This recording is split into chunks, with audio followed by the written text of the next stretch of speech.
स्वागत है दोस्तों आपका हमारे चैनल आर.के. वर्मा में। मुल्ला नसीरुद्दीन की नई और बहुत मजेदार कहानी। दोस्तों, मुल्ला नसीरुद्दीन ने मदरसे की पढ़ाई पूरी कर ली थी और मिस्त्री का काम सीखने के लिए अपने गांव से प्रतिदिन पैदल ही शहर जाने लगा था।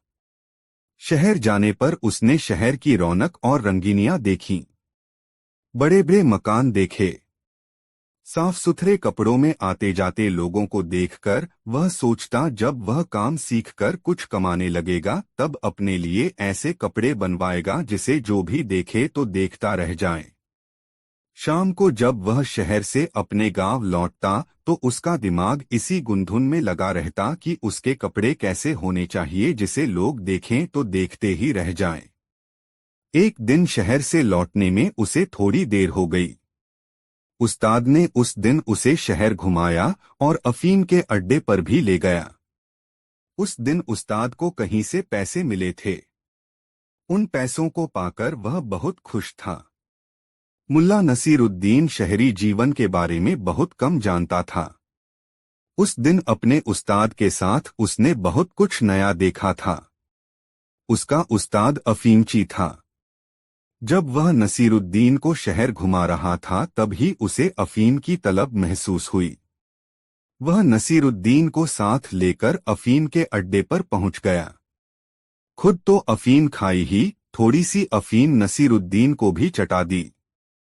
अफीम खाने के थोड़ी देर बाद ही नसीरुद्दीन को यह दुनिया हसीन लगने लगी। सब कुछ अच्छा अच्छा सा दिखने लगा। इससे पहले मुल्ला नसीरुद्दीन ने कभी कोई नशा नहीं किया था।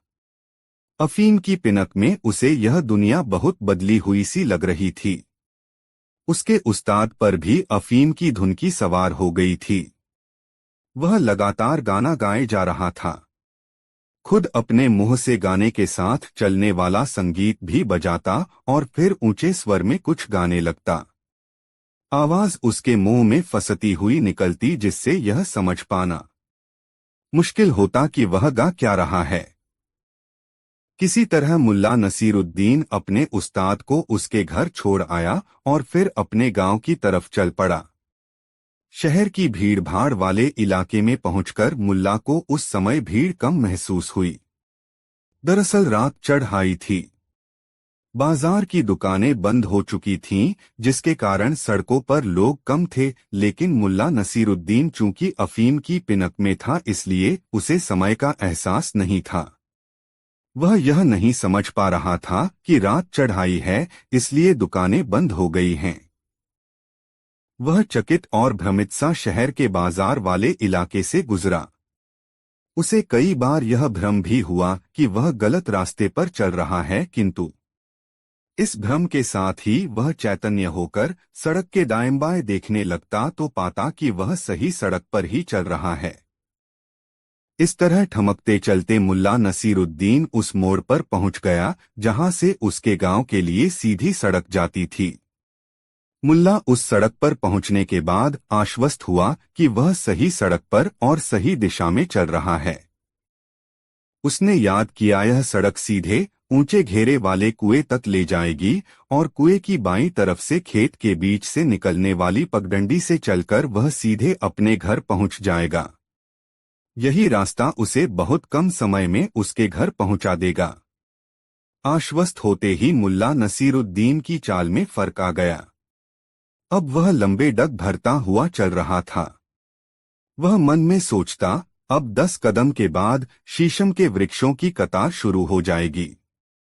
गांव वालों ने श्रमदान करके इस सड़क के दोनों किनारों पर शीशम के पौधे लगाए थे।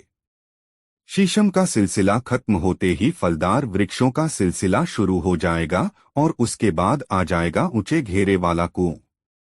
इस तरह मन ही मन राह स्मरण करता हुआ मुल्ला नसीरुद्दीन कुएं तक पहुंच गया। पूर्णिमा की रात थी। मध्यरात्रि का समय था। जब मुल्ला नसीरुद्दीन कुएं के पास पहुंचा और वह उस खेत की पगडंडी की ओर जाने ही वाला था जो सीधे उसे अपने घर तक ले जाती, उसके मन में ख्याल आया, चलो जरा झांक लें, कुएं में कितना पानी है, मुल्ला नसीरुद्दीन सीधे घूमा और कुएं की जगत पर चढ़ गया और उसमें झांककर कुएं के पानी का अनुमान लगाने लगा। अभी कुएं में झांकते हुए 2-4 पल ही बीते होंगे कि मुल्ला को कुएं के पानी में चांद की प्रतिछाया दिखाई पड़ी। मुल्ला चौंक गया, अरे बाप रे, यह तो गजब हो गया। चांद अपनी जगह से कुएं में उतर गया है। कहते हैं कि सूरज, चांद, सितारे पृथ्वी के इर्द गिर्द एक नियम से बंधे रहते हैं। इस नियम में परिवर्तन से तो सारी सृष्टि का नियम प्रभावित हो जाएगा। फिर अपनी इस पृथ्वी पर भी तो उथल पुथल मच जाएगी। फिर हमारा घर और खेत, इन पर भी तो असर पड़ेगा। नहीं नहीं, किसी भी तरह चांद को कुएं से निकालकर उसे उसके स्थान पर पहुंचाना ही होगा, तब ही रह पाएगी पृथ्वी सुरक्षित। मुल्ला नसीरुद्दीन के सामने उस समय एकमात्र उद्देश्य था कुएं में डूबे चांद को बाहर निकालना और फिर चांद को रस्सी के फंदे में डालकर आसमान की तरफ उछाल देना ताकि चांद अपने स्थान पर पहुंच जाए। अफीम की पिनक में मुल्ला नसीरुद्दीन देर तक इसी गुंधुन में लगा रहा कि चांद को कुएं से कैसे निकाले। तभी मुल्ला की नजर कुएं की मुंडेर पर रखी रस्सी पर पड़ी। यह रस्सी कुएं से पानी निकालने के लिए बाल्टी बांधने के काम आती थी। रस्सी देखते ही मुल्ला नसीरुद्दीन उछल पड़ा और आसमान की तरफ हाथ फैलाकर कहा, या खुदा, आखिर रस्सी मिल ही गई। अब मेरा काम आसान हो गया है। इसके बाद मुल्ला नसीरुद्दीन ने रस्सी उठाई, पानी में झोंककर चांद की गोलाई का अनुमान लगाया और फिर अपने अनुमान के मुताबिक चांद की गोलाई के बराबर रस्सी का फंदा तैयार किया तथा बहुत सतर्कता से रस्सी को कुएं में फेंका। रस्सी को दाएं बाएं घुमाकर मुल्ला ने एक झटका दिया और फिर उसे पानी से खींचने लगा। रस्सी आसानी से पानी से बाहर आ गई। चांद उसमें नहीं फंसा था। खाली रस्सी देखकर मुल्ला को निराशा हुई। उसने रस्सी का फंदा फिर से ठीक किया और फिर करीने से उसे पानी में डाल दिया। उसने फिर रस्सी खींची और इस बार भी उसे निराशा हाथ लगी। मुल्ला ने तीसरी बार रस्सी का फंदा बनाया और चांद को पकड़ने के लिए उसे पानी में डाला। संयोग से इस बार रस्सी का फंदा कुएं में किसी मजबूत चीज में जा फंसा। मुल्ला ने रस्सी खींचने की कोशिश की मगर रस्सी अपनी जगह से टस से मस नहीं हुई। मुल्ला नसीरुद्दीन ने मन ही मन संकल्प लिया कि चाहे जितनी ताकत लगानी पड़े वह लगाएगा और चांद को कुएं से निकालकर ही दम लेगा। मुल्ला थोड़ा सुस्ताता फिर एड़ी चोटी का जोर एक करके रस्सी को खींचता। अंततः मुल्ला ने कुएं के मेहराब पर एक पांव को टिकाया और अपनी पूरी ताकत से रस्सी खींची।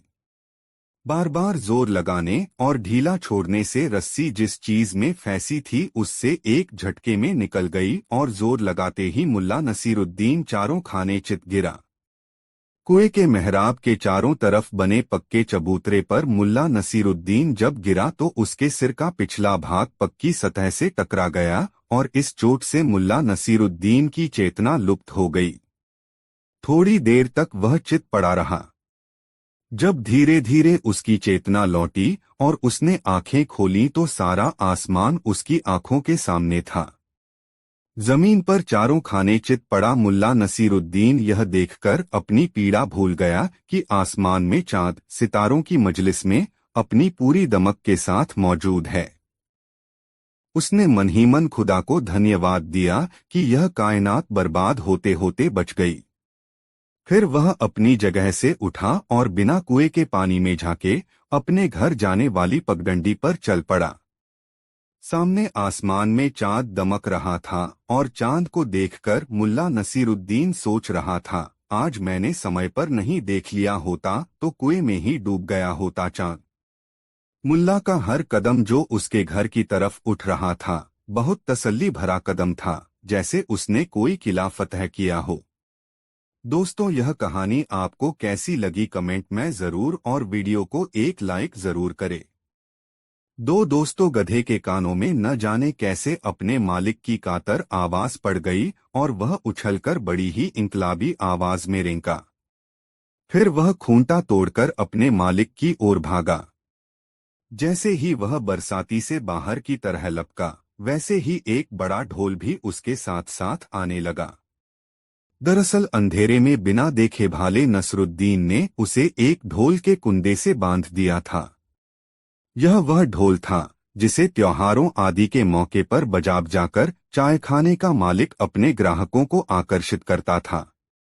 वही ढोल एक पत्थर से जा टकराया, फलस्वरूप एक तेज आवाज हुई। गधे ने पीछे मुड़कर देखा। इस बार ढोल दाईं ओर एक बच्ची से गया। फिर तेज आवाज हुई, ढम। टकरा। गधे ने सोचा कि कोई शैतान उसके मालिक को छोड़कर उसके पीछे आ रहा है। अब उनकी खैर नहीं। यह ख्याल मन में आते ही वह भयभीत हो उठा और बुरी तरह रेंगता हुआ पूंछ उठाकर बाजार की ओर भागा। रास्ते में करीब 50 से 60 ऊंटों का एक काफिला चीनी मिट्टी के बर्तन और तांबे की चादरें लादे चला आ रहा था। उन ऊंटों ने बुरी तरह रेंकते और धमकने गमकने वाले इस जानवर को अपनी ओर आते देखा तो वे भी घबराकर इधर उधर भाग निकले। घबराहट और बेतरतीब भागने के कारण 66 मुल्ला नसरुद्दीन गिरा। उन पर रखा सामान जमीन पर गिर गिर कर चकनाचूर होने लगा। अजीब सी हौलनाक आवाजें वातावरण में सुनाई देने लगीं।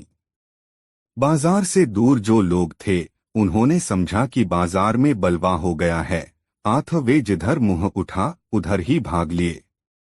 और फिर देखते ही देखते पूरे बाजार में ही नहीं बल्कि आसपास की गलियों में भय और आतंक छा गया।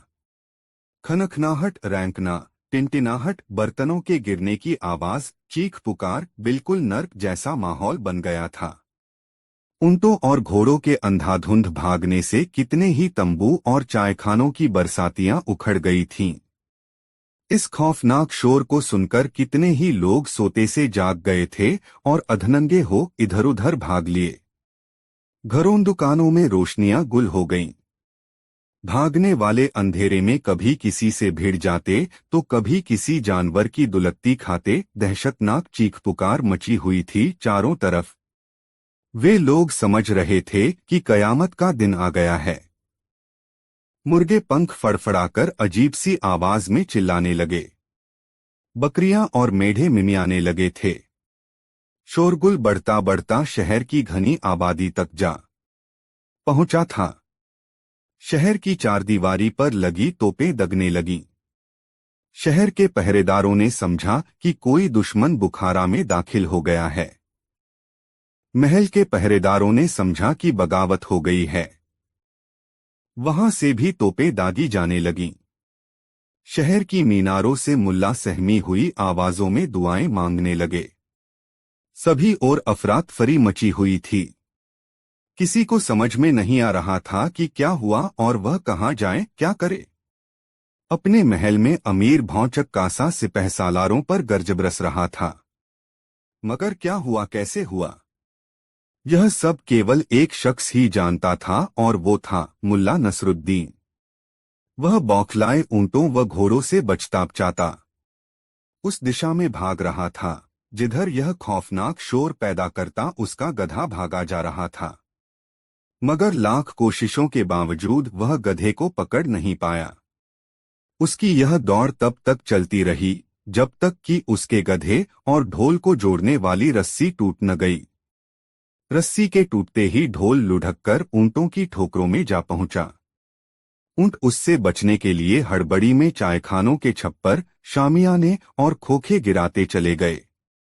फिर ऐसा हुआ कि एक मोड़ पर अचानक मुल्ला नसरुद्दीन और उसका गधा एक दूसरे के आमने सामने आ गए। गधे के मुंह से झाग निकल रहा था और वह बुरी तरह हाँफ रहा था। मुल्ला नसरुद्दीन हालांकि स्वयं भी हाँफ रहा था, मगर ऐसे में उसने एक पल की भी देर करना उचित नहीं समझा और गधे की रस्सी पकड़कर पीछे की ओर खींचते हुए बोला, आ चल, उधर चलते हैं, यहाँ तो बेतुका शोर हो रहा है।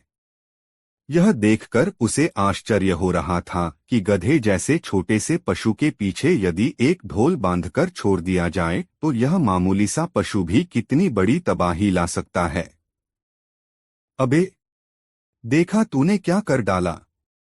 यह सच है कि ये बवाल फैलाकर तूने मुझे सिपाहियों से बचाया है, फिर भी बहुत से गरीब इस अफरातफरी में तबाह हो गए होंगे और उन बेचारों को संभलते संभलते सुबह हो जाएगी। खैर, अब हमें कोई ऐसी जगह तलाशनी होगी जहां हमारे आराम में किसी प्रकार का कोई विघ्न न पड़े। और फिर वह सोचने लगा कि ऐसी कौन सी जगह है जहां वे दोनों चैन से रात गुजार सकें। काफी सोच विचार के बाद वह इस निर्णय पर पहुंचा कि उसे बुखारा के एकमात्र कब्रिस्तान में ही चैन मिल सकता है। शर्तिया बात है कि वहां किसी प्रकार का कोई विघ्न नहीं आने वाला था। उसका ऐसा सोचना किसी हद तक ठीक भी था। शहर में चाहे कितनी ही गड़बड़ी क्यों न फैले, मगर कब्रिस्तान में किसी प्रकार की कोई आफत नहीं आ सकती थी। मुल्ला नसरुद्दीन ने उसकी लगाम पकड़ी और कब्रिस्तान की ओर रुख किया। इस प्रकार मुल्ला नसरुद्दीन ने अपने शहर बुखारा में अपनी वापसी का धमाकेदार पहला दिन पूरा किया। उसने गधे को एक कब्र के पत्थर से बांध दिया और स्वयं दूसरी कब्र पर जाकर लेट गया। उधर शहर में सारी रात तोपों की गर्ज, शोरगुल व चीख पुकार मचती रही, मगर वह लंबी तानकर सो रहा था। दोस्तों, वीडियो को एक लाइक जरूर कर दे। 3 मुल्ला नसीरुद्दीन शाहतबियत इंसान था। उसकी शाहखर्ची और अलमस्ती देखकर लोग अपनी हैरत कुछ इस कदर बयां करते, गजब है, यह मुल्ला नसीरुद्दीन भी जेब में भले ही चिल्लर भी न हो मगर खर्च करने से बाज नहीं आता। इसे तो बादशाहत नसीब होनी चाहिए थी। मुल्ला नसीरुद्दीन अपनी जीवन शैली के कारण हर दिल अजीज बन गया था। उसकी फितरत थी लोगों के काम आना। अपनी जिंदगी में उसने यह देखा था कि दौलत कहीं भी ठहरती नहीं है, और जिनके पास ठहरती है उसके बारे में आम तौर पर कंजूस, मक्खीचूस, दगाबाज, दौलत का यार, मतलबी, कपटी जैसे विशेषण उछलते हैं। इसलिए मुल्ला नसीरुद्दीन एक हाथ से दौलत कमाता तो दूसरे हाथ से खर्च भी कर देता। उसकी इस आदत से उसकी पत्नी दुखी रहती, मगर मुल्ला नसीरुद्दीन उसे यह समझाता रहता कि दौलत सहेजने में जीवन का आनंद नहीं है, जीवन का आनंद तो इस बात में छुपा है कि आपको चाहने वाले कितने हैं। आपकी पुकार सुनकर कितने लोग आपके पास आते हैं और आपके दुख सुख में हाथ बंटाते हैं। किंतु फाकाक्षी का दौर देख चुकी मुल्ला नसीरुद्दीन की पत्री उसकी इस समझ पर एतराज जताती और कहती, इंसान को अपनी गृहस्थी के बारे में भी सोचना चाहिए। आज ही नहीं, आने वाले कल के लिए भी उसे सतर्क रहना चाहिए। ऐसा न हो कि आज की मस्ती में आने वाले कल की चिंता ही न की जाए, और खुदा न करे कि जब कल बुरा वक्त आए तो हाथ में एक ढेला भी नहीं हो। अर्थात दौलत के मुद्दे पर मुल्ला और मुल्ला की पत्नी के बीच मतभेद था। उनके बीच जीवन जीने के तरीके के बारे में बहस का दौर चल ही रहा था कि अचानक मुल्ला नसीरुद्दीन की आय का साधन जाता रहा और मुल्ला नसीरुद्दीन के सामने गंभीर आर्थिक संकट उपस्थित हो गया। हालात ऐसे बिगड़े कि मुल्ला नसीरुद्दीन को मेहनत मजदूरी करके अपनी और अपनी पत्नी की उदरपूर्ति का साधन जुटाना पड़ा। मुल्ला नसीरुद्दीन इस फाकाक्षी के दौर में भी अपनी शाहखर्ची पर काबू नहीं रख पाया। जो भी कमाता उसे खर्च करने में उसे कोई संकोच नहीं होता। उसकी पत्नी कल की चिंता में दुबली होने लगी। एक दिन मुल्ला नसीरुद्दीन को जंगल में पेड़ काटने का काम मिला। एक पेड़ काटने के एवज में उसे 1 सेर चावल व 2 पैसे नकद मेहनताना मिलना तय हुआ, बशर्ते कि वह पेड़ की डालियों को काटकर तने से अलग कर दे। भले ही इस काम में उसे 1 दिन लगे या 10 दिन। मुल्ला नसीरुद्दीन ने उत्साह के साथ कुल्हाड़ी उठाई और चल दिया जंगल की ओर, जैसे वह कोई जंग जीतने जा रहा हो। जंगल पहुंचकर मुल्ला ने ऐसा पेड़ तलाशा जिसका तना सीधा हो और डालियां भी सीधी हों।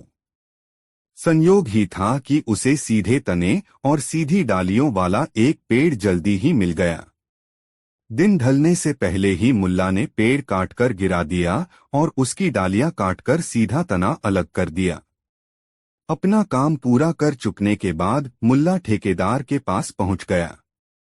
उसे दिन डलने से पहले आया देखकर ठेकेदार ने उससे पूछा, अरे नसीरुद्दीन, तुम इस वक्त यहाँ? हाँ, अपनी मजदूरी लेने आया हूँ, मुल्ला नसीरुद्दीन ने अपनी दाढ़ी सहलाते हुए ठेकेदार से कहा। तो क्या तुम पेड़ काट कर आ रहे हो? अविश्वास भरे शब्दों में ठेकेदार ने पूछा। हाँ, मुल्ला नसीरुद्दीन ने विश्वास भरी नजरों से ठेकेदार को देखते हुए कहा। जैसे कहा था वैसे ही कटा? ठेकेदार ने मुल्ला नसीरुद्दीन से पूछा। हाँ, मुल्ला नसीरुद्दीन ने फिर हामी भरी। मगर ठेकेदार को मुल्ला नसीरुद्दीन की बातों पर यकीन नहीं हुआ। उसने कहा, अच्छा चलो मुझे दिखाओ, तुमने कैसे पेड़ काटा है और डालियां कैसे सजाई हैं। मुल्ला नसीरुद्दीन को भला क्या एतराज होता। उसने ठेकेदार के साथ जंगल का रुख कर लिया। ठेकेदार जब जंगल पहुंचा तो कटा हुआ पेड़ देखकर बहुत खुश हुआ। मुल्ला नसीरुद्दीन ने ठीक वैसे ही पेड़ काटा था जैसा वह चाहता था। खुश होकर ठेकेदार ने मुल्ला को 2 की जगह 4 पैसे दिए और 1 की जगह 2 सेर चावल। मुल्ला के लिए यह बहुत था।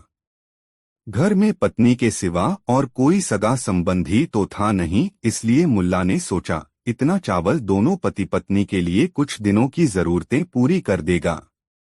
घर पहुंचकर मुल्ला ने पत्नी को चावल का थैला थमाते हुए कहा, आज पुलाव बना लो, मैं घी और गोश्त लेकर आता हूँ। मजदूरी में 4 पैसे भी मिले हैं, मैं 2 पैसे लेकर जाता हूँ और ये 2 पैसे तुम रख लो। जब कोई जरूरत हो खर्च कर लेना। मैं समझता हूं कि 1 पैसे का घी और 1 पैसे का गोश्त काफी होगा। मैं अपने दोस्तों को भी बुला लूंगा। बहुत दिन हुए किसी को हमने खिलाया नहीं। इतना कहकर मुल्ला नसीरुद्दीन ने अपनी पत्नी को 2 पैसे दे दिए और खुद झोला लेकर सामान खरीदने निकल गया।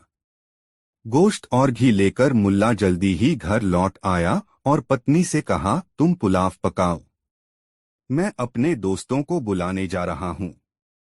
मुल्ला के जाने के बाद उसकी पत्नी ने सोचा कि इस आदमी का दिमाग नहीं बदला।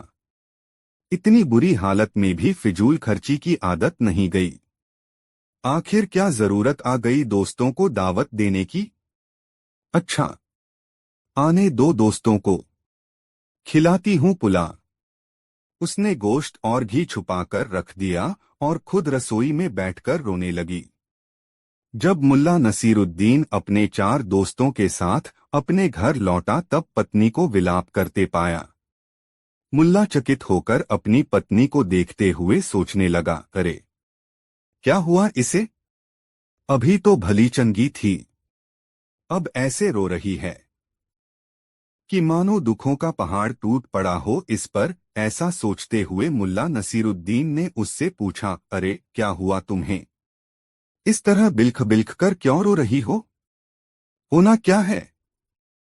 तुम दोस्तों को बुला लाए हो, इधर जो पुलाव मैंने पकाया था उसे बिल्ली खा गई। उसकी पत्नी ने रुआसी आवाज में मुल्ला से कहा। मुल्ला नसीरुद्दीन के दोस्तों ने जब उसकी पत्नी की बात सुनी तब वे मुल्ला से बोले, रहने दे यार, फिर किसी दिन लेंगे दावत का मजा।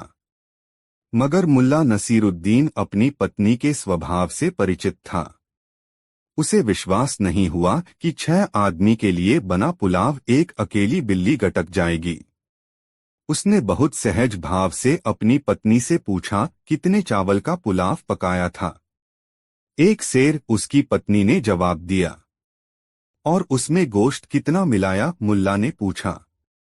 जितना लाए थे उसका चौथाई, मुल्ला की पत्नी ने जवाब दिया। तो 1 सेर चावल और आधा सेर गोश्त, कुल मिलाकर 1.5 सेर। और चावल में पानी भी जज्ब हुआ होगा। मुल्ला ने बदबुदाते हुए पत्नी से पूछा, तो लगभग 2 सेर पुलाव बिल्ली खा गई। और बिना उसके उत्तर की प्रतीक्षा किए वह दूसरे कमरे की ओर बढ़ गया। कमरे में उसकी पालतू बिल्ली थी, न छोटी और न बड़ी, मझोले कद की।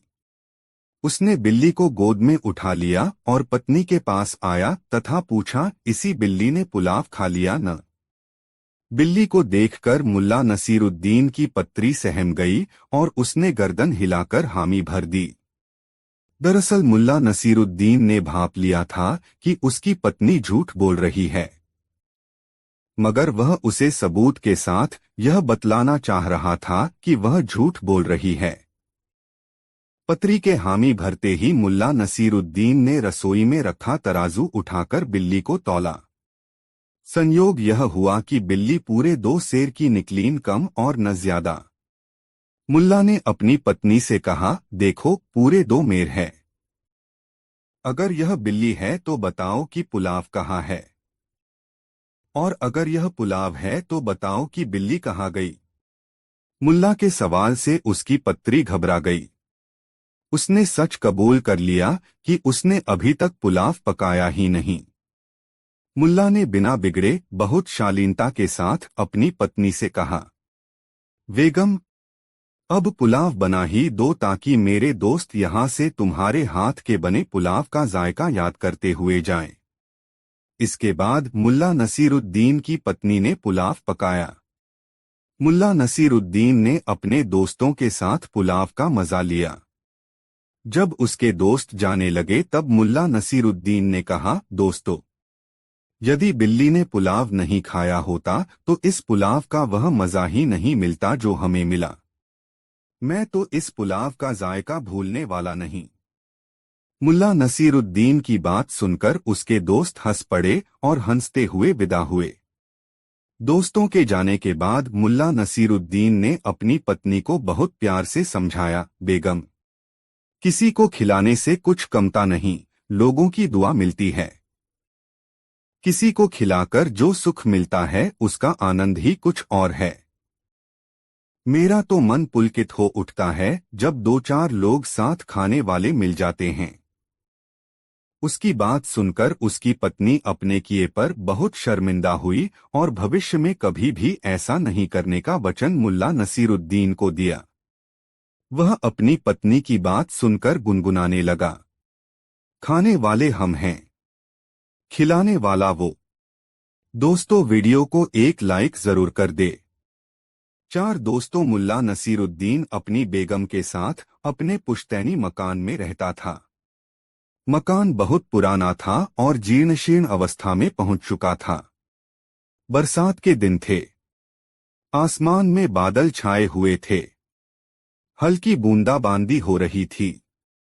बुजुर्गों का अनुमान था कि कभी भी घनघोर वर्षा हो सकती है। बारिश के दिनों में मुल्ला नसीरुद्दीन की पत्नी परेशान रहा करती थी। छत से रिसाव होता रहता था। घर की चीजें बारिश के पानी से गीली होकर खराब होने लगती थीं। वह हर बरसात में मुल्ला नसीरुद्दीन को मकान की मरम्मत कराने के लिए कहती, मगर मुल्ला नसीरुद्दीन की कमाई इतनी नहीं थी कि वह अपने मकान की मरम्मत करा सके। इधर छत के रिसाव को लेकर मुल्ला और उसकी पत्नी के बीच रोज चकचक हो रही थी।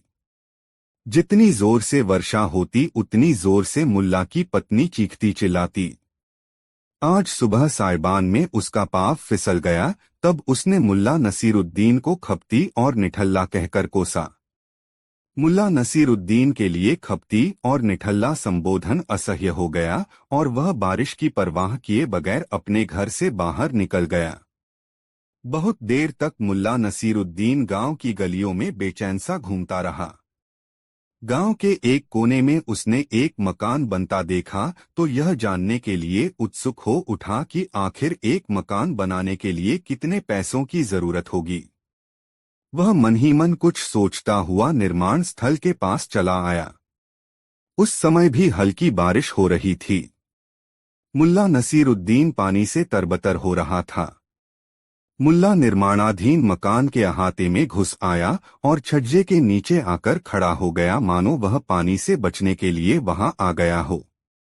थोड़ी देर के बाद उसे पीछे से किसी ने टोका, तुम मुल्ला नसीरुद्दीन हो न? मुल्ला नसीरुद्दीन पीछे से आई आवाज सुनकर बैंक गया और पीछे मुड़कर देखा। उसकी आंखों के सामने एक संभ्रांत वृद्ध मुस्कुराता हुआ खड़ा था। उसकी सफेद शफ्फाफ दाढ़ी में अजीब सी चमक थी। बाल भी सफेद थे और भौहें भी सफेद थीं। वह चमकीला सफेद रेशमी लिबास पहने हुए था। मुल्ला नसीरुद्दीन ने गौर किया तो उसे उस वृद्ध की मुस्कान जानी पहचानी लगी। ज़ेहन पर जोर देने पर उसके मुंह से बेसाख्ता निकला, अरे आप कलीमुल्लाह चाचा। बूढ़े ने हंसते हुए हाँ की मुद्रा में गर्दन हिलाई और अपनी बाहें फैला दी। मुल्ला नसीरुद्दीन भी दौड़कर उस वृद्ध से लिपट गया। यह इत्तफाक मुल्ला नसीरुद्दीन और कलीमुल्लाह दोनों के लिए सुखद था। कलीमुल्लाह उसके पिता के मित्र थे। जिस साल उसके पिता का निधन हुआ था उसी साल कलीमुल्लाह अपने बेटे के पास अरब चले गए थे। उनका इकलौता बेटा अरब में जाकर बस गया था और वहीं लकड़ियों के कारोबार में लगा हुआ था। कलीमुल्लाह के साथ उनकी बेगम भी अरब चली गई थीं। इस गांव में उनकी इफरात संपत्ति लावारिश पड़ी थी। 3 साल पहले कहीं से मुल्ला नसीरुद्दीन को खबर मिली कि कलीमुल्लाह चाचा की बेगम का निधन हो गया है। उस दिन वह बहुत उदास हो गया था। वह कलीमुल्लाह साहब की बेगम को चाची जान कहा करता था। वे उसको बहुत प्यार करती थी। अपने बेटे और उसमें वे कोई फर्क नहीं करती थीं। लेकिन कलीमुल्लाह चाचा कब आए और यहाँ क्या कर रहे हैं, इसके बारे में वह कुछ नहीं जानता था। कलीमुल्लाह उसे बाहों के घेरे में लिए उसका ललाट चूम रहे थे। अपनी तलहथियों में उसके चेहरे को समोकर कलीमुल्लाह ने कहा, खुदा का लाख लाख शुक्र है बेटे कि उसने तुम्हें मेरे पास भेज दिया। तुमसे मुलाकात करने की ख्वाहिश थी मगर आते ही अपने तीनों मकानों को दुरुस्त कराने में लग गया। रहने वाला कोई नहीं, मगर क्या करूं, बाप दादाओं की अर्जित संपत्ति को बर्बाद होता भी तो नहीं देख सकता। और यह काम ऐसा है कि अपनी नजर के सामने कराई जाए तो उसकी बात ही कुछ और होती है। अब इसी मकान को देखो, 3 महीने में बनकर तैयार हो गया। बस रंगरोगन का काम बचा है। आज बारिश नहीं हो रही होती तो आज ही रंगरोगन का काम हो जाता।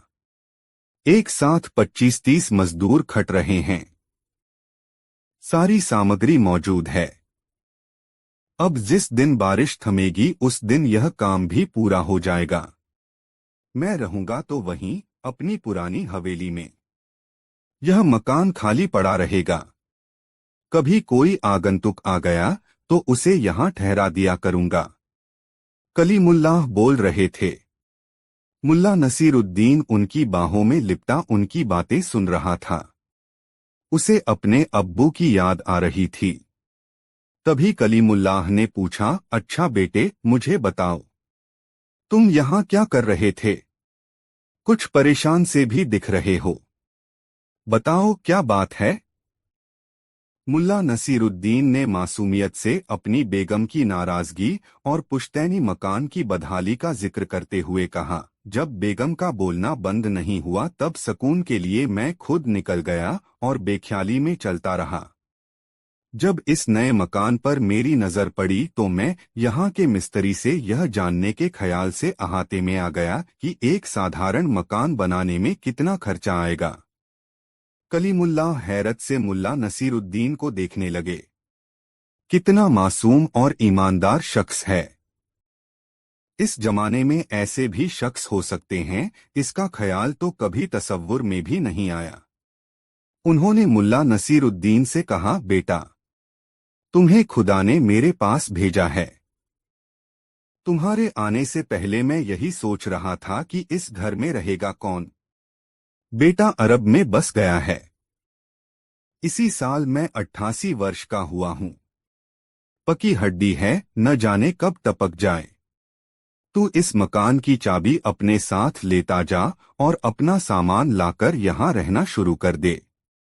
मैं जब तक यहाँ हूँ तुम्हारे पास आता जाता रहूंगा। मुल्ला नसीरुद्दीन ने जब आनाकानी शुरू की तो कलीमुल्लाह ने उसे डांट दिया। इस डॉट में अपनापन था, प्यार था, लगाव था। इसके बाद मुल्ला नसीरुद्दीन ने कुछ भी नहीं कहा, बस चाबी ले ली। कलीमुल्लाह ने उसकी पीठ थपथपाते हुए कहा, बेटा मैं किसी भी सूरत में मकान के भीतरी भाग में आज ही रंगरोगन करवा दूंगा। बाहरी भाग के लिए बस हमें बारिश रुकने का इंतजार करना होगा। तुम जिस वक्त चाहो अपना सामान लाकर यहाँ रहना शुरू कर दो। मुल्ला नसीरुद्दीन खुशी खुशी अपने घर गया। बेगम गुस्से में बिस्तर पर पड़ी थी। उसे गीले कपड़ों में देखकर चिढ़कर बोली, कर आए मटर गश्ती। यहाँ एक मुफ्त की लौंडी पड़ी हूँ मैं, तुम कपड़े चिथाड़ कर लाओ और मैं उनकी सफाई करती रहूं। मुल्ला नसीरुद्दीन ने बेगम की बात का जवाब नहीं दिया। अपने कपड़े उतारकर उन्हें खुद खंगाल कर अलगनी पर फैला आया। तहमद लपेटकर कमरे में बेतरतीब पड़े कपड़ों को तरतीब देकर उसकी गठरियां बनाने लगा। मुल्ला नसीरुद्दीन की इन हरकतों को उसकी बेगम कुछ देर तो हैरत से देखती रही, फिर उसके सब्र का बांध टूट गया। उसने रुआसे स्वर में पूछा, आखिर तुम कर क्या रहे हो? मुल्ला नसीरुद्दीन ने बहुत शांत लहजे में कहा, अपने नए घर में जाने की तैयारी। अपना नया घर? हैरत में पड़ी बेगम ने मुल्ला से पूछा, मानो उसने जो सुना हो उस पर उसे विश्वास नहीं हो रहा हो। हाँ बेगम, अपना नया घर? इस बार मुल्ला नसीरुद्दीन की आवाज में शोखी थी। उसने कलीमुल्लाह चाचा से मुलाकात का सारा वाकया अपनी बेगम को कह सुनाया और अपनी जेब से मकान की चाबी निकालकर दिखाई। अब बेगम के पास संदेह करने का कोई कारण नहीं रहा। दोनों मियां बीवी लग गए घर का असबाब जुटाने में। पूरा दिन निकल गया, लेकिन घर का सारा सामान तरतीब के साथ सजा संवार कर बांध लिया गया। एक दो तश्तरियां बाहर रख ली गई भोजन करने के लिए। मुल्ला नसीरुद्दीन ने बरसों बाद अपनी बेगम के चेहरे पर आत्मविश्वास की चमक देखी। घर का सामान बांधने का काम जब पूरा हो गया तब बेगम ने मुल्ला नसीरुद्दीन से पूछा, वह घर कैसा है? कितना बड़ा है? मुल्ला नसीरुद्दीन ने हंसकर कहा, महल जैसा होता है वैसा है। चाचा ने हर कमरे में जरूरत के मुताबिक फर्नीचर भी लगवाए हैं। समझो कि अलग से कुछ भी नहीं लेना है। मैं तो उस घर को सजाकर रखूंगी, कल्पना में डूबती सी उसकी बेगम बोली। ठीक है, जैसे रखना है वैसे रखना, मगर अभी यह सोचो कि सामान तो हमने बांध लिया है। आखिर यह सामान जाएगा कैसे? मुल्ला नसीरुद्दीन ने पूछा। क्यों, सामान ले जाने में क्या दिक्कत है? बेगम ने पूछा। दिक्कत ही दिक्कत है बेगम। आखिर सामान ले जाने वाले को कुछ मजदूरी तो देनी पड़ेगी। जेब में तो एक धेला भी नहीं है। खैर, कल दिन साफ रहा, बारिश नहीं हुई तब बाजार में जाकर किसी से कुछ काम मांग लूंगा। और इसके बाद दोनों मियां बीवी भोजन करके सो गए। मध्य रात्रि के बाद कुछ खटपट की आवाज से मुल्ला नसीरुद्दीन की नींद खुल गई। उसने बिस्तर पर पड़े पड़े देखा कि 4-5 आदमी घर में बांधकर रखे गए सामानों के गट्ठरों को उठाकर बाहर ले गए और उसी सड़क पर जाने लगे जिसके अंत में कलीमुल्लाह चाचा का वह निर्माणाधीन मकान था। चोर इत्मीनान से सिर पर गट्ठर उठाए तेज गति से बढ़े जा रहे थे। कुछ देर के बाद वह निर्माणाधीन मकान आ गया। तब मुल्ला नसीरुद्दीन ने बुलंद आवाज में चोरों से कहा, हाँ तो भाइयों, अब ये गट्ठर बाईं तरफ वाले मकान में ले चलो। मुल्ला की आवाज सन्नाटे में गूंजी और चोर डर के मारे सड़क पर ही सामान पटककर वहां से भागने लगे। मुल्ला ने चीखकर कहा, अरे भागते क्यों हो? अपनी मजदूरी तो लेते जाओ। मगर चोर रुके नहीं, भागते ही रहे और मुल्ला की नजरों से ओझल हो गए। मुल्ला नसीरुद्दीन ने जेब से चाबी निकाली, घर का फाटक खोला और बारी बारी से सारे गट्ठर उठाकर घर में रखकर फिर मकान के फाटक पर ताला लगाया और अपने घर आ गया। सबेरा हो चला था। बेगम जग गई थी। मुल्ला को देखते ही उसने पूछा, कहाँ चले गए थे? मुल्ला ने हंसते हुए कहा, सामान नए घर में रखने गया था। अब तुम भी चलो, वहीं हाथ मुंह धोना। बेगम आश्चर्य से मुल्ला नसीरुद्दीन को देखे जा रही थी। दोस्तों, यह मजेदार कहानी आपको कैसी लगी कमेंट में जरूर बताएं और चैनल सब्सक्राइब करना ना भूले। 6 आखिर कौन? मजेदार कहानी। वह चला गया मगर सभी के ज़हन में एक सवाल छोड़ गया, कौन था नेकी का यह फरिश्ता? तभी अपनी बुद्धि की पहुंच पर गर्वसा करता हुआ दाढ़ी वाला संतराश बोला, सारी दुनिया में बस एक ही आदमी ऐसा है जो यह काम कर सकता है। खुदा की कसम, इस दुनिया में एक ही शख्स ऐसा है जो इस तरह की बात कह सकता है। सिर्फ एक इंसान ऐसा है जिसकी रूह की रोशनी और गर्मी से गरीब गुरबा और सताए हुए लोगों को राहत मिल सकती है, और वह नेक इंसान है, हमारा न। खबरदार, खबरदार! उसकी बात पूरी होने से पहले ही दूसरा आदमी हौले से गुर्राया, अपनी जुबान बंद रखो, क्या तुम्हें इल्म नहीं कि दीवारों के भी कान न होते हैं? ये पत्थर बेजुबान जरूर हैं, मगर इनकी भी आंखें होती हैं। मत भूलो कि तुम्हारी जुबान से उसका नाम निकलते ही सैकड़ों कुत्ते उसकी तलाश में पूरा बुखारा सूंघते सूंघते आखिर उसे खोज ही लेंगे।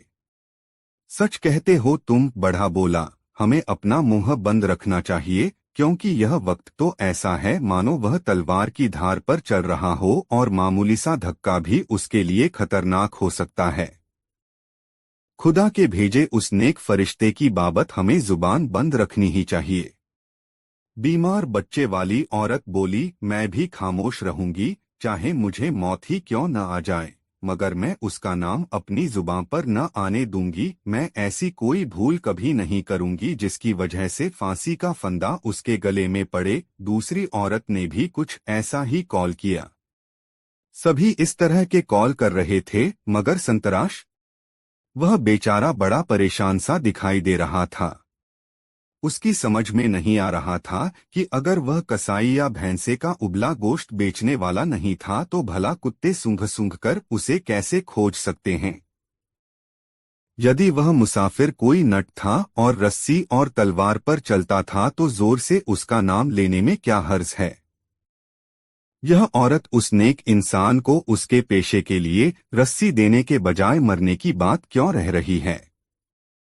वह बड़े असमंजस में पड़ गया। फिर उसने जोर से नथुने फड़फड़ाए और एक गहरी सांस ली। उसने सोच लिया कि उस विषय में वह ज्यादा नहीं सोचेगा, मगर फिर भी एक सवाल था जो उसके ज़हन से नहीं निकल पा रहा था, और वह था, आखिर कौन? दोस्तों, वीडियो को एक लाइक जरूर कर दे। साथ मुल्ला ने कसम खाई मजेदार कहानी। मुल्ला नसरुद्दीन हालांकि उन लोगों से काफी दूर आ चुका था, मगर अभी भी उसकी आंखों के सामने और किसी सूदखोर के सताए उन गरीब लोगों के चेहरे थिरक रहे थे। उस बीमार बच्चे के सूखे गाल व होंठ तथा हड्डियों के ढांचे जैसा शरीर पुर्जा पुर्जा होकर उसकी आंखों के सामने आ रहा था। उसके सामने घर से निकाल दिए गए उस बूढ़े का चेहरा थिरकने लगता था, और फिर बारी बारी से उन सभी के चेहरे उसकी आंखों के सामने आकर एक दूसरे में गुड़मुड़ होते रहे। फिर ऐसा हुआ कि एकाएक ही मुल्ला नसरुद्दीन का चेहरा क्रोध से तमतमाने लगा। वह अधिक देर तक गधे की पीठ पर बैठा न रह सका। कूदकर वह नीचे उतरा और गधे की लगाम पकड़कर उसके साथ साथ चलने लगा। फिर ऐसा हुआ कि उसकी चमकदार आंखें नफरत और क्रोध से सुलगने लगीं। उसने गुस्से से रास्ते में पड़े एक पत्थर पर जबरदस्त ठोकर मारी, मानो वह पत्थर न होकर गरीबों को सताने वाला अनजान सूदखोर हो जिसे मुल्ला नसरुद्दीन ने नफरत से ठोकर मारी हो। फिर रास्ते में आने वाले हर पत्थर को वह ठोकरों से उड़ाने लगा और साथ ही साथ कहता जा रहा था, ठहर सूदखोरों के सरदार, ठहर, मैं देखूंगा तुझे। एक न एक दिन तेरी मेरी मुलाकात जरूर होगी, और उस दिन तेरी शामत आ जाएगी और तू। फिर एक बड़े पत्थर पर उसने इतने जोर से ठोकर मारी कि वह लुढ़कता हुआ गंदे पानी के एक खड्डे में जा गिरा। नालायक अमीर, शैतान अमीर, अब तू भी कांपेगा, थर्राएगा, क्योंकि मैं बुखारा आ पहुंचा हूं, मक्कार और शैतान जौं। तुमने आवाम का बड़ा खून चूसा है, लालची और घिनौने लकड़बग्घो। इस आवाम पर जितने सितम तुमने ढाए थे ढा लिए, मगर अब यह सब नहीं चलेगा। उसने फिर एक पत्थर पर ठोकर मारी और क्रोध से बोला, तू सूदखोर जाफर, हमारी हालांकि आमने सामने अभी मुलाकात नहीं हुई है, मगर जल्दी ही होगी। मैं तुझसे आवाम पर किए गए एक एक जुल्मो सितम का बदला लूंगा, मैं कसम खाता हूँ बदला लूंगा, कहकर उसने फिर एक पत्थर पर ठोकर मारी। 8 दोस्तों, मुल्ला नसीरुद्दीन बूढ़ा हो चुका था। जीवन जीने के उसके निराले अंदाज के कारण उसके पास लोगों की भीड़ लगी रहती थी। ये ऐसे लोग थे जिन्हें लगता था कि मुल्ला नसीरुद्दीन में कोई करिश्माई ताकत है जो उसे हर तरह की मुसीबत से महफूज रखती है। मुल्ला इन लोगों को समझाता रहता था कि उसमें कोई करिश्माई ताकत नहीं है, बल्कि और लोगों से उसमें केवल इतना फर्क है कि वह कुछ करने से पहले यह नहीं सोचता कि लोग क्या कहेंगे, और करता वही है जो उचित हो, न्यायसंगत हो। ये लोग जो उसके आसपास बने रहते थे, वे गर्व से कहा करते थे, हम मुल्ला नसीरुद्दीन के शिष्य हैं। मुल्ला नसीरुद्दीन के बार बार कहने पर जब उसके ये शिष्य यह स्वीकार करने को तैयार नहीं हुए कि उसमें कोई करिश्माई ताकत नहीं है, तब एक दिन बहुत विचार करने के बाद उसने अपने शिष्यों को अपने पास बुलाया। फिर एक शिष्य को निर्देश दिया, जाओ रहमत खान, मेरा गधा लेकर आओ। रहमत खान तुरंत गधा लेकर उपस्थित हुआ। मुल्ला नसीरुद्दीन गधे पर उल्टा बैठा, यानी गधे के दुम की तरफ अपना मुंह करके बैठा। मुल्ला नसीरुद्दीन को उसके एक शिष्य ने टोका, मुल्ला साहब, आप गधे पर उल्टा बैठे हैं। ऐसे बैठा देखकर लोग आपको क्या कहेंगे? अरे अभी से इतनी बेसब्री क्यों? वक्त आने पर तुम्हें तुम्हारे प्रश्न का उत्तर अवश्य मिल जाएगा। बेसब्र मत हो, थोड़ा इंतजार करो, मुल्ला नसीरुद्दीन ने उस शिष्य को जवाब दिया। फिर मुल्ला ने अपने गधे को एड़ लगाई, गधा चल पड़ा, ठपट पटपाक, ठप टप टपाक। अब एक अजीब नजारा था गांव की सड़कों पर। गधे पर उल्टा बैठे मुल्ला और मुल्ला की ओर मुंह कर चलते उसके शिष्य। गधा गांव की हर गली से परिचित था, इसलिए वह हर उस राह से गुजरा जिससे प्रायः मुल्ला नसीरुद्दीन गुजारा करता था। जो भी इस नज़ारे को देखता, हंसे बिना नहीं रहता। मुल्ला के गधे के साथ अब मुल्ला के शिष्यों के अलावा गांव के लोग भी चलने लगे थे। धीरे धीरे उस हुजूम को देखकर ऐसा लगने लगा कि गांव में मुल्ला नसीरुद्दीन को गधे पर उल्टा बैठाकर उसका जुलूस निकाला गया है। जुलूस में शामिल लोग मुल्ला नसीरुद्दीन का मखौल उड़ाने लगे। ही हा का दौर शुरू हो गया। यह देखकर मुल्ला नसीरुद्दीन का एक शिष्य मुल्ला के पास पहुंच गया और मुल्ला से कहने लगा, जनाब, अब आप गधे पर सीधा बैठकर चलें। जुलूस में शामिल लोग आपका मजाक उड़ा रहे हैं। मुझसे सहन नहीं हो रहा है। सहन नहीं हो रहा है? क्यों? मैं तो मजे से अपने गधे पर बैठा हूं, मुल्ला नसीरुद्दीन ने हंसते हुए अपने शिष्य से पूछा। शिष्य मौन रहा। तब मुल्ला ने उससे कहा, देखो, मैं तेरे जज्बात की कदर करता हूं, मगर मैं यह सोचकर अपना इरादा कैसे बदल लूं कि लोग क्या कहते हैं या लोग क्या कहेंगे। अब देखो न, गधे पर मैं सीधा बैठकर चलूं तब भी तो जितने मुंह उतनी बातें होंगी। लोग कहेंगे, गुरु की ओर पीठ करके चल रहे हैं शिष्य सारे। जब तुम लोग गधे के आगे चलोगे और जब तुम लोग मेरे पीछे पीछे चलने लगो तो मैं उस सुख से वंचित हो जाऊंगा जो मुझे अभी मिल रहा है। मैं बस गधा पर उल्टा बैठने के कारण यह सुख प्राप्त कर पा रहा हूं। मैं उल्टा बैठा हूं और तुम लोग मेरे पीछे पीछे चल रहे हो, फिर भी मुझे तुम लोगों का चेहरा देखना नसीब हो रहा है। हंसता, खिलखिलाता, मस्ती भरा चेहरा। कितना आनंद है इस तरह तुम लोगों को देखने में, यह बताना भी आसान नहीं है।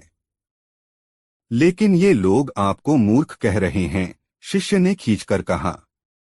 मुल्ला नसीरुद्दीन ने पूछा, तुम यही चाहते हो न कि ये लोग मुझे मूर्ख नहीं कहें, तो यह भी बहुत आसान बात है। मैं चीखता हूँ मुल्ला, तुम लोग नारा लगाओ मूर्ख है। मैं पुकारूं मुल्ला के शिष्य, तुम लोग चीखो मूर्खाधिराज। देखो, तंग करने वाली जमात खुद ब खुद इस भीड़ से निकल जाएगी।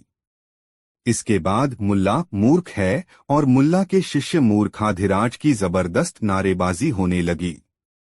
देखते देखते उस भीड़ से तंग करने वाले लोग निकल गए। फिर मुल्ला के शिष्यों ने तय किया कि अब वे काम करेंगे उचित और न्यायसंगत काम। इस बात की परवाह नहीं करेंगे कि लोग क्या कहेंगे। दोस्तों, वीडियो को एक लाइक जरूर कर दे। 9 मुझे धन दो हे भगवान। बहुत मजेदार कहानी।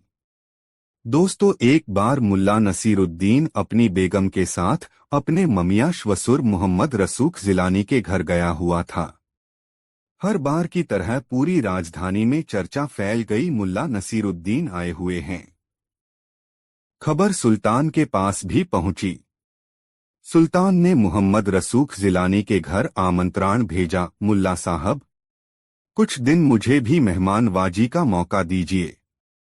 सुल्तान का पैगाम मिलते ही मोहम्मद रसूख जिलानी बहुत खुश हुआ। उसके लिए यह इज्जत बढ़ाने वाली बात थी कि उसके भगिनी दामाद को सुल्तान ने अपना खास मेहमान बनने का आमंत्रण दिया है। वह उस दिन जहां कहीं भी गया या उससे मिलने जो कोई भी आया, उससे यह वाकया कह सुनाया, जानते हो, आज सुबह सुल्तान का खास आदमी मेरे घर मेरे भगिनी दामाद को बुलाने आया था। सुल्तान उसकी बड़ी इज्जत करते हैं और उसे अपना अतिथि बनाना चाहते हैं।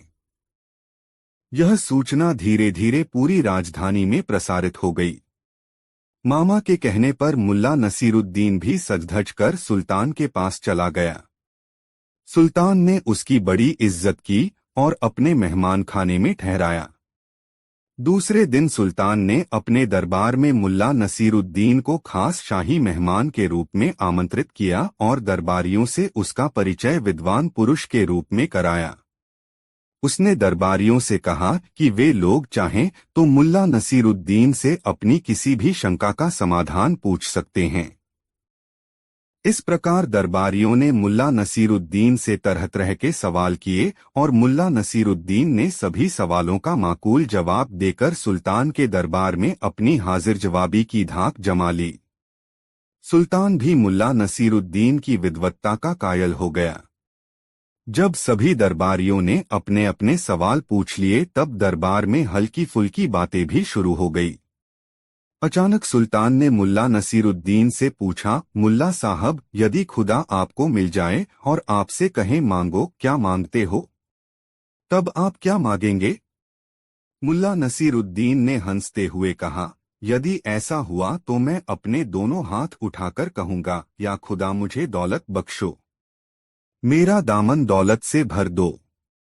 सुल्तान ने चकित होकर मुल्ला नसीरुद्दीन की तरफ देखा। उसे मुल्ला नसीरुद्दीन जैसे काबिल इंसान से यह उम्मीद नहीं थी कि वह खुदा से दौलत की मांग करेगा। उसने तो सोचा था कि मुल्ला ज्ञान, विवेक, बुद्धि जैसी कोई चीज मांगेगा, मगर मुल्ला तो आम इंसानों की तरह धन के लिए लालायत है। ऐसा सोचकर सुल्तान को अपनी श्रेष्ठता का बोध हुआ और उसने मुल्ला से कहा, अरे जना, आप भी दौलत के लिए ही दामन फैलाने वालों की पांत में खड़े हैं। मुझे तो यदि खुदा से कुछ मांगने का मौका मिला तो मैं कहूंगा, या खुदा मुझे अक्ल बख्शो, बुद्धि दो, ज्ञान दो, विवेक दो। सुल्तान को बीच में ही टोकते हुए मुल्ला नसीरुद्दीन ने कहा, मैं जानता हूं सुल्तान, आप सही कह रहे हैं।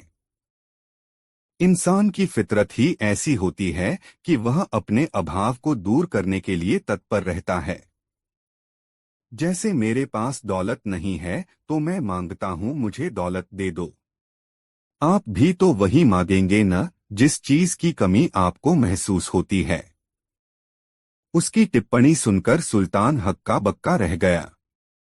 दोस्तों, मुल्ला नसीरुद्दीन की यह कहानी आपको कैसी लगी कमेंट में जरूर बताएं। ऐसी और नई मजेदार कहानी सुनने के लिए हमारे चैनल आरके वर्मा को सब्सक्राइब जरूर कर ले और यह वीडियो अपने मित्रों को जरूर शेयर करें। वीडियो देखने के लिए धन्यवाद।